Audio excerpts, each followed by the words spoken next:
তো hello everyone, আসসালামু আলাইকুম রহমতুল্লাহ। আশা করছি সকলে ভালো আছো আর আমিও খুব ভালো আছি। তো চলে আসলাম নতুন একটা ভিডিওতে। তো সকলকে স্বাগত। তো চলো আজকের ভিডিওটা শুরু করা যাক। তো বন্ধুরা, দেখতে পাচ্ছ আমরা অলরেডি বিল্ডিংয়ের নিচে দাঁড়িয়ে রয়েছি আর আমার পাশেই দাঁড়িয়ে রয়েছে, দেখো আমার পাশেই যে বড় খালা আব্বা। তো তার পাশে আমার ছোট ভাই। আমরা এখন রেডি হয়ে বেরিয়ে এসেছি, আমার নানা যে আসছে। তো এদিকে আমার নানা, এই যে আমার ছোট খালু, দেখতে পাচ্ছ আমার খালাতো ভাইও নেমে এসছে। তো এখন চলো আমাদের পুরো টিম রেডি, আমরা যাব ওইখানটাতে, যেখানে দেখালাম এক্ষুনি ওইখানটাতেই যাব, ওই দিকটাতেই। ওটা হলো জঙ্গলের রাস্তা, অর্থাৎ যে আমরা একটা পাহাড়ের উপরে যে যাব উপত্যকাতে, সেই পাহাড়ের উপরে যে মাজার রয়েছে। তো চলো, এখন জানি না কার মাজার, যেহেতু নতুন এসেছি, তো দেখে তারপর কথা হচ্ছে। দেখতেই পাচ্ছ সম্পূর্ণ পাথরের, আর পাথর কেটেই রাস্তা বা ঘর বাড়ি সব বানানো হয়, এখানে সম্পূর্ণ পাথরের। তো চলো বেশি না বকে যাওয়া যাক, গিয়ে কথা হচ্ছে ইনশাল্লাহ। তো বন্ধুরা, আমরা ফাইনালি উপরের মাজারে চলে এসেছি। ওয়াও, জাস্ট একবার দেখো লুকটা দেখো।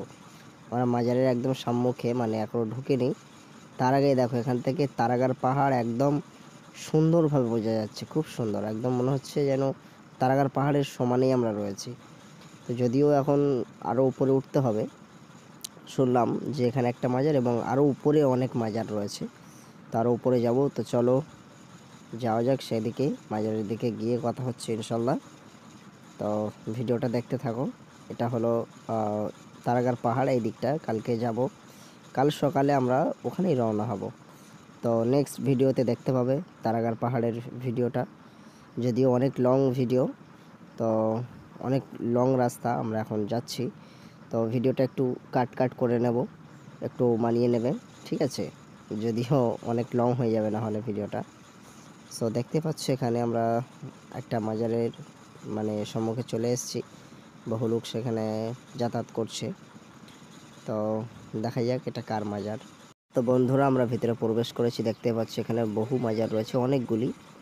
তো জিজ্ঞাসা করলাম এতটা কেন, এতটা মাজার থাকার কারণ কি। তো জিজ্ঞাসা করলো, ওখানে একজন বলল কি, যেগুলো খাজা বাবার খাদেম জানারা ছিল তানাদের মাজার, এবং বাম সাইডে আরও মাজার রয়েছে খাদেমেরই, মানে সমস্ত খাদেমদের তো আলাদা আলাদাভাবে ভাগ করা আছে, এদিকে আছে ওদিকে আছে, এবং এই দিকে বাম দিকে আছে, ডান দিকেও রয়েছে।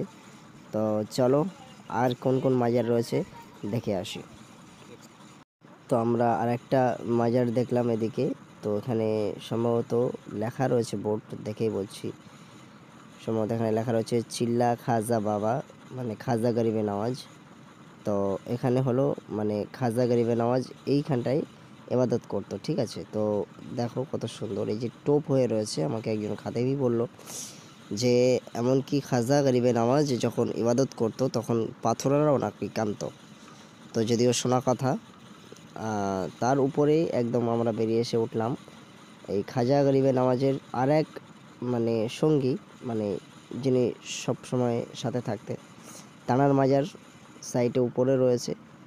তো সেখানে আসলাম, আর এখান থেকে দেখাচ্ছি, এখান থেকে আনার সাগর একদম সম্পূর্ণভাবে দেখা যায়। আনার সাগরটা যদিও দূরে, জুম করে একটু দেখাচ্ছি। তো এখান থেকে দেখা যায় সম্পূর্ণ ভালোভাবে, ক্যামেরাতে অতটা সুন্দর দেখাবে না আর সম্ভব নয়। জাস্ট ওয়াও, খুব সুন্দর। তো আমার তো খুবই ভালো লাগছে। কার কার কোন কোন পার্টটা সবথেকে ভালো লাগছে কমেন্ট করে জানাবে। আর এমন ধরনের ভিডিও দেখতে চ্যানেলটাকে সাবস্ক্রাইব করে রাখবে। তো চলো ভিডিওটা বেশি লং করব না, তো আজকের এই পার্টটা এই পর্যন্ত, নেক্সট পার্টে দেখা হচ্ছে ইনশাল্লাহ। তো আপাতত আল্লাহ হাফেজ, সকলে দোয়া করবেন।